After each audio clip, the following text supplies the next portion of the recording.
طلحہ بن عبید اللہ کہتے تھے کہ نجد والوں میں سے ایک شخص حضرت صلی اللہ علیہ وسلم کے پاس آیا، سر پریشان یعنی بال بکھرے ہوئے تھے۔ ہم اس کی آواز کی بن بناہٹ سنتے تھے اور ہم سمجھ نہیں پا رہے تھے کہ وہ کیا کہہ رہا ہے، یہاں تک کہ وہ نزدیک آن پہنچا جب معلوم ہوا کہ وہ اسلام کے بارے میں پوچھ رہا ہے۔ حضرت صلی اللہ علیہ وسلم نے فرمایا کہ اسلام دن رات میں 5 نمازیں پڑھنا ہے۔ اس نے کہا بس اس کے سوا تو اور کوئی نماز مجھ پر نہیں۔ آپ نے فرمایا نہیں مگر تو نفل پڑھے تو اور بات ہے۔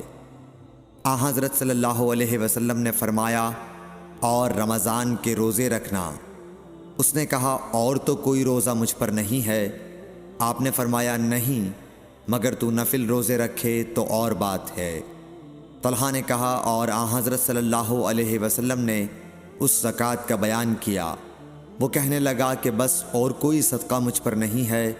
آپ نے فرمایا نہیں مگر یہ کہ تو نفل صدقہ دے تو اور بات ہے۔ پھر وہ شخص پیٹھ موڑ کر چلا گیا، یوں کہتا جاتا تھا قسم خدا کی میں نہ اس سے بڑھاؤں گا نہ گھٹاؤں گا۔ حضرت صلی اللہ علیہ وسلم نے فرمایا اگر یہ سچا ہے تو اپنی مراد کو پہنچ گیا۔ صحیح بخاری حدیث نمبر 46۔ حضرت صلی اللہ علیہ وسلم نے فرمایا جو کوئی ایمان رکھ کر اور ثواب کی نیت سے کسی مسلمان کے جنازے کے ساتھ جائے اور نماز اور دفن سے فراغت ہونے تک اس کے ساتھ رہے تو وہ 2 قیرات ثواب لے کر لوٹے گا۔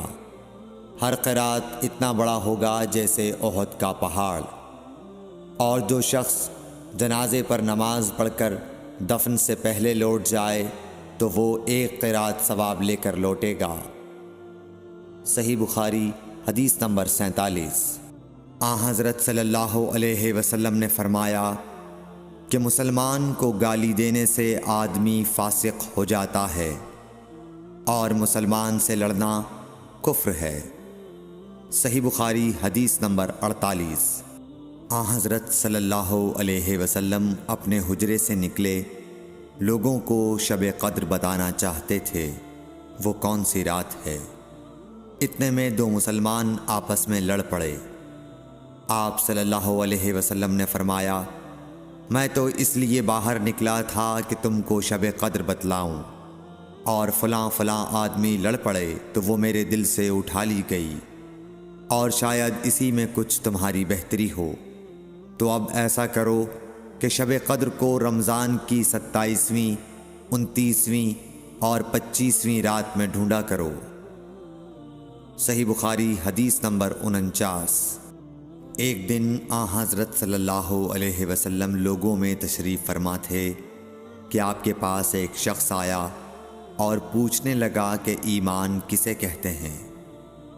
آپ صلی اللہ علیہ وسلم نے فرمایا کہ ایمان یہ ہے کہ تم اللہ پاک کے وجود اور اس کی وحدانیت پر ایمان لاؤ، اور اس کے فرشتوں کے وجود پر، اور اس اللہ کی ملاقات کے برحق ہونے پر، اور اس کے رسولوں کے برحق ہونے پر، اور مرنے کے بعد دوبارہ اٹھنے پر ایمان لاؤ۔ پھر اس نے پوچھا کہ اسلام کیا ہے؟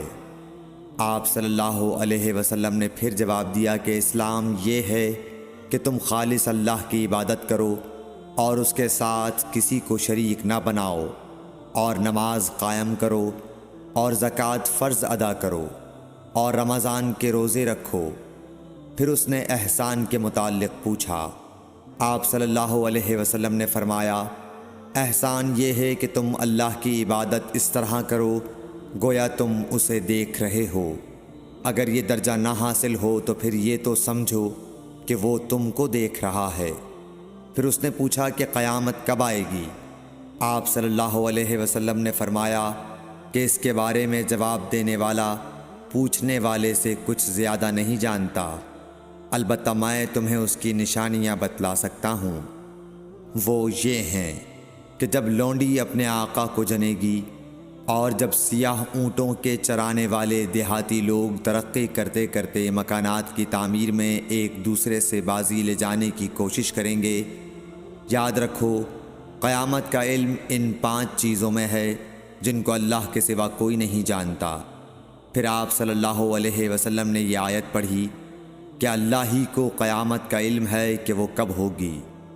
پھر وہ پوچھنے والا پیٹھ پھیر کر جانے لگا۔ آپ نے فرمایا کہ اسے واپس بلا کر لاؤ۔ لوگ دوڑ پڑے مگر وہ کہیں نظر نہیں آیا۔